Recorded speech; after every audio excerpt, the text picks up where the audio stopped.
Kali ini, Matsumi Cerita akan mengabulkan salah satu requestan kalian untuk mereview anime yang berjudul Classroom of the Elite. Yang belum tahu, anime ini tuh menceritakan tentang sekolah elit di Jepang yang memiliki sistem spesial, di mana muridnya akan difasilitasi dengan sangat mewah. Mereka bahkan mendapatkan 100.000 poin ketika pertama kali masuk, dan jika diuangkan, itu setara dengan 100.000 yen loh. Poin itu akan menjadi mata uang mereka selama asrama di sana. Selain itu, lulusan sekolah ini akan mendapatkan keuntungan juga, di mana mereka akan dengan mudahnya diterima di universitas favorit atau diterima di perusahaan terbaik. Mungkin terdengar menyenangkan bukan? Tapi jangan salah, sekolah ini membagi kelasnya menjadi 4 bagian, yaitu dari A sampai D, dan kelas itu diurutkan mengikuti nilai setiap murid. Kiyotaka Ayano Koji ditempatkan di kelas D, di mana para murid yang mendapat nilai rendah ditempatkan di sana, dan yang terendah pasti akan mengalami kerugian kan? Dengan perbedaan seperti itu, pasti semua murid mencoba menjadi yang terbaik. Akankah Ayano Koji memperbaiki nasibnya? Nah, biar kalian gak penasaran, yuk kita mulai aja ceritanya. Inilah dia, Classroom of the Elite. Di dalam bis, terlihat beberapa murid dari sekolah elit. Kiyotaka Ayano Koji merupakan salah satu murid yang diterima di sekolah itu juga. Perjalanan di bis awalnya berjalan normal, tapi seorang siswi yang bernama Kikyo Kushida melihat nenek yang berdiri tanpa ada seorang pun yang memberikan tempat duduk. Kushida pun meminta lelaki yang ada di depannya untuk memberikan kursi prioritas yang sedang didudukinya. Tapi sepertinya dia tidak mempedulikannya dan memutuskan untuk tetap duduk di sana. Menurutnya, ini adalah haknya untuk bisa duduk juga kan? Kushida pun meminta siapapun yang ada di bis untuk memberikan kursi. Dan untungnya, ada salah satu orang yang masih memiliki hati nurani untuk memberikan kursi itu kepada nenek tua. Singkat cerita, para murid di sekolah elit ini sampai di depan sekolah yang sangat mewah. Sekolah yang dirancang untuk membentuk generasi terbaik negara. Lulusan sekolah ini akan dengan mudahnya diterima di universitas favorit dan mudah diterima di perusahaan besar sekalipun. Untuk menyambut para murid baru, sekolah tentu saja mengadakan upacara penyambutan, dan acara ini dibuka oleh Ketua OSIS Manabu Horikita. Di sana Manabu berharap semua murid bisa belajar dengan sebaik mungkin untuk membuktikan bahwa lulusan sekolah ini sangatlah berkualitas. Setelah mengikuti upacara penyambutan, para murid pun ditempatkan di kelas yang sudah ditentukan, dan Ayano Koji ditempatkan di kelas 1D. Dilihat-lihat, ternyata Ayano Koji sekelas dengan beberapa murid yang tadi satu bis dengannya. Saat para murid sedang sibuk mencari teman baru, salah satu murid yang bernama Yosuke Hirata mengajak semua temannya untuk memperkenalkan diri masing-masing, agar lebih mudah mengenal satu sama lain kan? Para murid yang ada di kelas itu tentu saja setuju. Saat semuanya sibuk memperkenalkan diri, Ayano Koji melihat salah satu murid yang tadi satu bis dengannya, dan terlihat gadis ini sangat dingin. Dia bernama Suzune Horikita. Sebenarnya, Horikita dan Ayano Koji mempunyai kepribadian yang tidak jauh beda, karena nyatanya Ayano Koji sulit juga mendapatkan teman baru. Setelah seluruh murid memperkenalkan diri, tidak lama dari itu, wali kelas mereka yang bernama Sae Chabashira datang. Saya menjelaskan sistem sekolah yang tidak akan ada pemecahan kelas sampai mereka lulus nanti. Selain itu, para murid akan menjalani asrama selama sekolah. Izin keluar masih bisa, tapi akan sangat dibatasi. Walaupun begitu, para murid jangan khawatir. Sekolah menyediakan berbagai macam fasilitas yang hampir sama seperti di luar sana. Untuk bisa menikmati semua fasilitas yang ada, mereka tinggal menggunakan poin, dan poin ini akan menjadi pengganti mata uang. Mereka bisa membeli apapun di sini dengan menggunakan poin. Untuk permulaan, masing-masing murid akan diberikan 100.000 poin, dan itu setara dengan 100.000 yen. Semuanya tersimpan di sistem resmi sekolah. Para murid akan diberikan poin lagi 1 bulan sekali per tanggal 1. Murid yang mendengar itu semua tentu saja sangat terkejut mendapat poin sebesar ini. Mereka berarti bisa membeli apapun yang disukai kan? Melihat ekspresi muridnya yang terkesima dengan poin mereka, saya pun mengingatkan mereka untuk menggunakan sebaik mungkin. Sekolah menilai muridnya dari kepantasan. Di jam istirahat, Ayano Koji pun mencoba untuk berbelanja menggunakan poin, dan ternyata itu memang bisa digunakan selayaknya mata uang biasa. Di sana Ayano Koji kembali bertemu dengan Horikita. Ayano Koji pun mencoba mengajak ngobrol Horikita. Dia ingin akrab dengan seseorang yang duduk di sampingnya, dan seperti biasa, respon Horikita sangatlah jutek. Ayano Koji pada saat itu sempat melihat belanjaan Horikita yang berisikan produk murah. Ayano Koji pun merekomendasikan Horikita membeli produk yang lebih baik karena mereka kan mempunyai uang yang banyak. Horikita pun menjelaskan kalau dia tidak perlu barang mahal karena pilihan yang murah masih ada.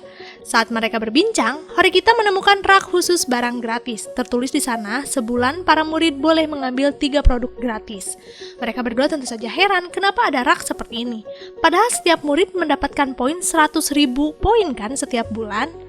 Lalu tiba-tiba terdengar keributan di depan minimarket dan ternyata teman sekelas mereka yang bernama Ken Sudo berkelahi dengan 3 seniornya. Ayano Koji awalnya ingin membantu, tapi Horikita mengingatkan Ayano Koji untuk jangan terlibat karena akan mempengaruhi performa mereka di sekolah.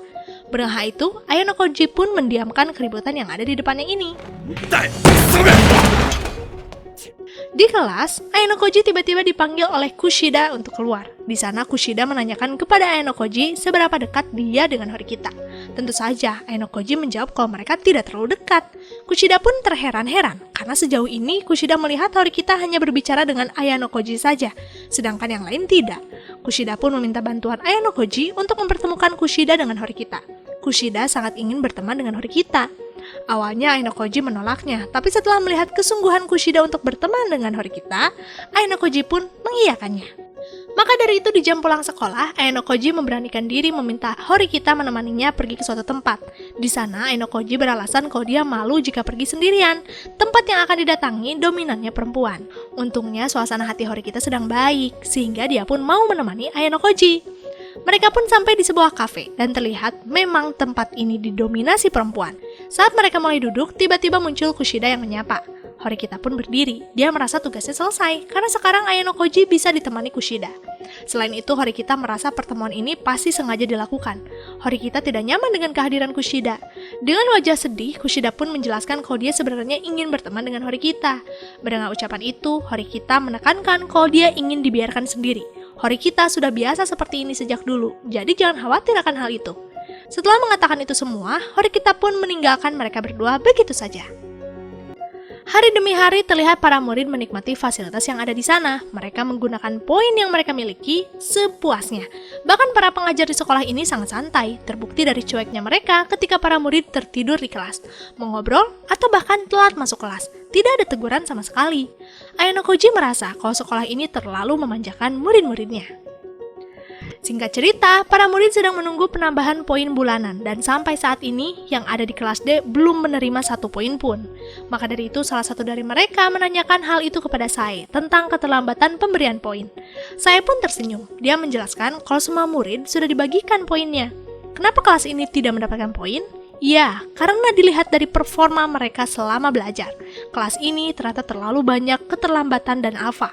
Selain itu, wali kelas juga tahu beberapa dari mereka mengobrol dan sibuk bermain HP ketika kegiatan belajar mengajar.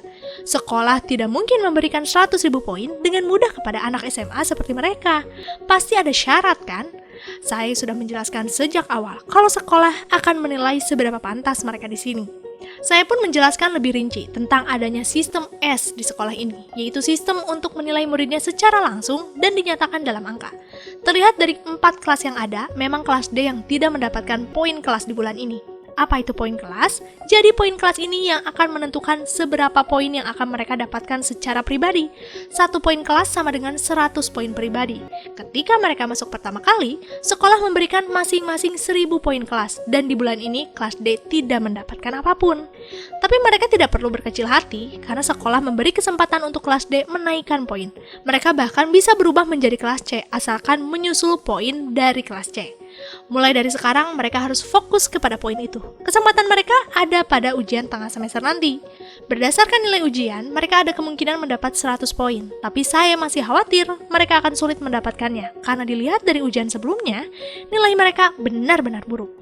Saya pun meminta semua yang ada di kelas ini jangan mendapat nilai merah lagi di ujian manapun, karena jika ada yang mendapatkannya, maka otomatis murid itu akan dikeluarkan dari sekolah. Sebuah kenyataan yang langsung menampar mereka. Tapi anehnya di pelajaran renang, para murid kelas D malah berleha-leha seakan-akan tidak terjadi apa-apa.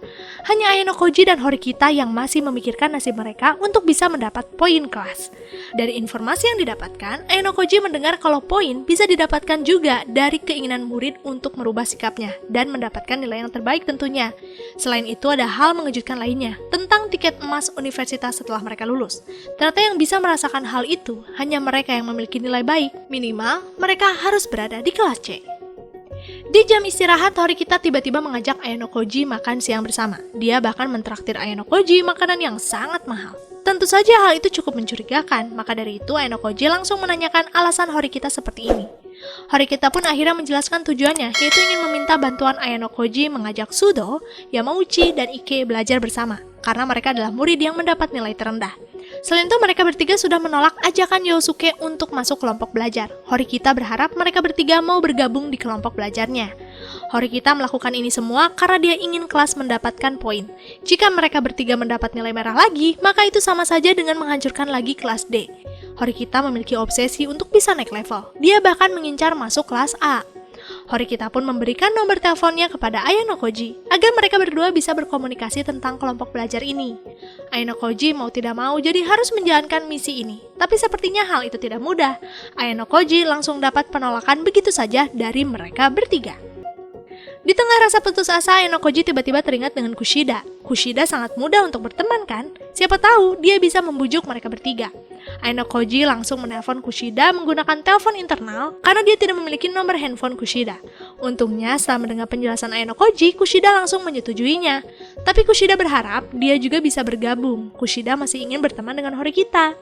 Ayano Koji tentu saja mengiyakannya, dan tanpa menunggu lama, Kushida langsung melaporkan kalau para 3 murid itu setuju untuk ikut kelompok belajar Horikita.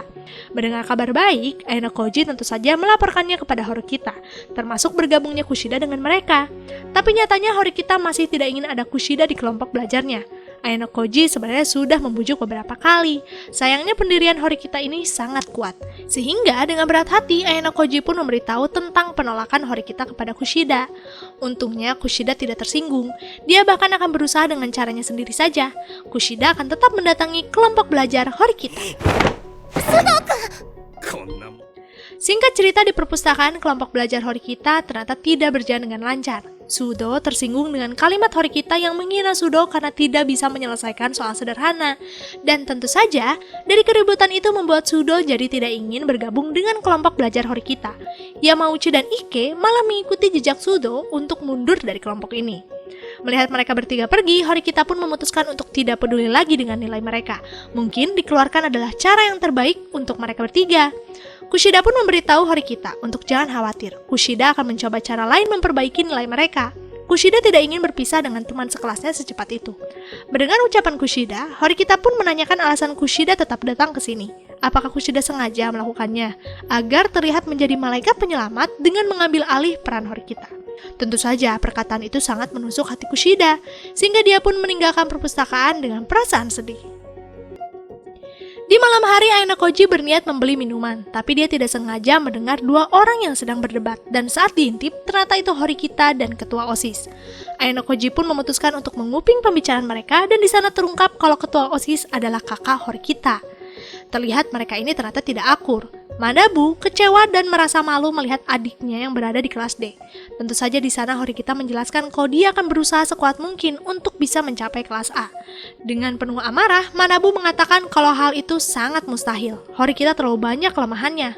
Manabu bahkan berharap Horikita keluar saja dari sekolah ini. Melihat perlakuan Manabu terhadap Horikita, tentu saja Ayano Koji tidak tinggal diam. Sikap Ayano Koji ini tentu saja memicu amarah Manabu. Manabu pun menyerang Ayano Koji, tapi sepertinya Ayano Koji mampu menghindar berbagai macam serangan dari Manabu. Karena tidak ingin memicu keributan berlebih, Manabu pun memutuskan pergi meninggalkan mereka berdua. Tapi sebelum pergi, Manabu memberitahu Horikita kalau dia harus bekerja keras, sangat keras untuk bisa menaikkan levelnya. Mereka berdua pun menenangkan diri. Di sana Ayano Koji kembali memastikan apakah Horikita benar-benar sudah tidak peduli dengan Sudo, dan ternyata jawaban Horikita masih sama. Dia tidak akan peduli lagi dengan mereka. Hari pengumuman hasil ujian pun tiba, dan dari semua mata pelajaran yang ada, kelas D ternyata berhasil mendapatkan nilai yang tinggi. Para murid yang ada di kelas mengucapkan terima kasih kepada Kushida. Horikita pun menanyakan kepada Ayano Koji apa yang sudah terjadi sebelumnya, dan scene pun berpindah ke 3 hari sebelum ujian. Di hari itu, Ayano Koji dimintai tolong Kushida untuk mencari Sudo, tapi Ayano Koji malah menemukan Sudo yang sedang berdebat dengan murid kelas 1C bernama Kakeru Ryuen. Ayano Koji hanya diam saja, tidak melakukan apapun. Tapi untungnya masih ada murid yang peduli dengan keadaan ini. Salah satu murid perempuan dari kelas 1B yang bernama Honami Ichinose langsung meminta mereka berhenti. Ichinose mengancam kalau dia akan melaporkan kepada pihak sekolah jika mereka berkelahi. Ichinose pun meminta Ryuen jangan mencari masalah, karena Ichinose perhatikan Ryuen lah yang memancing amarah Sudo. Ryuen pun memutuskan untuk pergi dari sana saja daripada memperbesar masalah. Melihat keadaan sudah aman, Ayano Koji pun mendekat. Dia langsung mengajak Sudo untuk bergabung dengan kelompok belajar Kushida. Tapi karena suasana hati Sudo sedang buruk, Sudo pun menolaknya mentah-mentah. 2 hari sebelum ujian, Ayano Koji tiba-tiba mengajak Kushida menemui seniornya di kantin. Dan terlihat senior ini bukanlah berasal dari kelas terbaik, karena dia makan makanan gratis dari kantin. Dia sama seperti Ayano Koji, yaitu berasal dari kelas D. Ayano Koji mencoba melakukan transaksi di sana. Ayano Koji meminta seniornya ini menjual soal ujian 2 tahun yang lalu. Ayano Koji memilih senior dari kelas D karena dia tahu bahwa orang-orang ini pasti sangat membutuhkan poin kan, sehingga akan mudah membujuk senior menjualnya. Dan sepertinya tebakan Ayano Koji itu benar, karena pada akhirnya senior sepakat menjual soal sebesar 15.000 poin. Setelah berhasil bertransaksi, Ayano Koji pun mendapatkan soal yang diinginkan. Dan saat melihat dari ujian yang sudah dijalani sebelumnya, ternyata soal ini sama persis. Berarti ada kemungkinan di ujian tengah semester nanti akan sama juga. Ayano Koji akan membagikan kepada teman sekelasnya, tapi tidak sekarang. Alangkah baiknya jika dibagi sehari sebelum ujian, karena di hari itu mereka akan memaksimalkan otaknya untuk menghafal. Selain itu, Ayano Koji meminta Kushida jangan memberitahu soal ini dari Ayano Koji, melainkan dari Kushida saja. Dia takut para murid akan sulit percaya. Sedangkan sosok Kushida sangat mudah diterima kan? Mau tidak mau, Kushida pun menyetujuinya. Dia pun langsung membagikan soal sehari sebelum ujian, dan terlihat mereka sangat senang ketika diberitahu kalau soal ini ada kemungkinan sama dengan soal ujian yang akan mereka hadapi. Itulah kenapa di hari pengumuman hasil ujian, para murid berterima kasih kepada Kushida. Walaupun saya mengakui kalau murid-muridnya berhasil mendapat nilai yang terbaik, tapi di sana saya juga memberitahu kalau Sudo tetap mendapat nilai merah. Dari nilainya, jika diambil rata-rata tetap berada di bawah nilai minimum sekolah. Sudo mau tidak mau harus bersiap menghadap ke ruang guru. Dia akan dikeluarkan dari sekolah. Para murid tentu saja meminta saya mengusahakan Sudo untuk tetap di sana. Tapi bagi saya, peraturan ya tetap peraturan. Setelah saya pergi, Ayano Koji pun ikut keluar. Dia diam-diam mengikuti saya ke atap sekolah. Di sana Ayano Koji meminta saya menjual 1 poin untuk nilai Sudo kepada dirinya. Dari aturan sekolah tidak ada larangan itu kan? Sekolah memberikan kebebasan kepada muridnya untuk membeli apapun dengan menggunakan poin. Mendengar hal itu, saya pun tertawa. Dia yakin Ayano Koji tidak akan mampu membelinya. Saya akan menjualnya, tapi itu harganya 100.000 poin. Tentu saja, poin Ayano Koji tidak akan cukup kan? Saat Ayano Koji mencoba bernegosiasi dengan saya, tiba-tiba di belakangnya terdengar suara Horikita yang akan ikut membayar biaya poin Sudo juga. Berkat bantuan Horikita, Sudo pun kembali diterima di sekolah. Walaupun kelas D tetap mendapat poin yang jauh lebih rendah dari kelas lain, Sudo dan yang lainnya tetap bersyukur bisa lolos dari cobaan itu.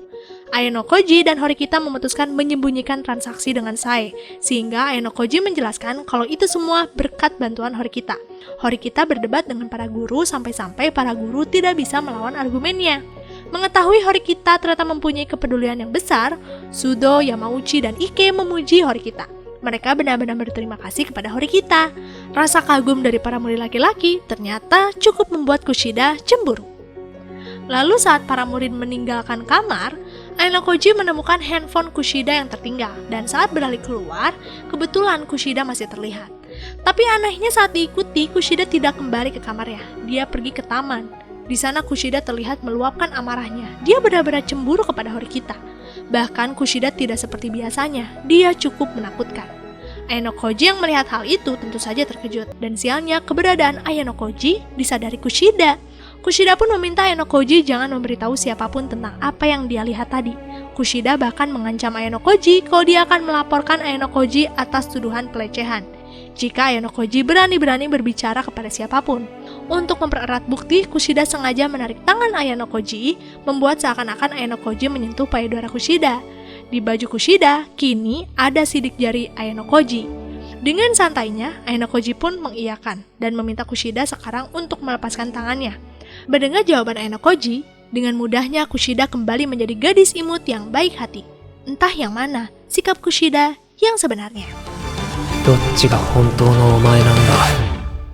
Gak nyangka nih, Kushida bisa nekat juga ya. Kayaknya sekolah ini cukup menyimpan rahasia tersembunyi, baik dari aturan maupun dari sifat para murid-muridnya. Untuk tahu kelanjutannya, nantikan aja di part 2. Makasih yang udah mampir ke channel ini, sampai jumpa di next video. Jamatane, arigato gozaimasu.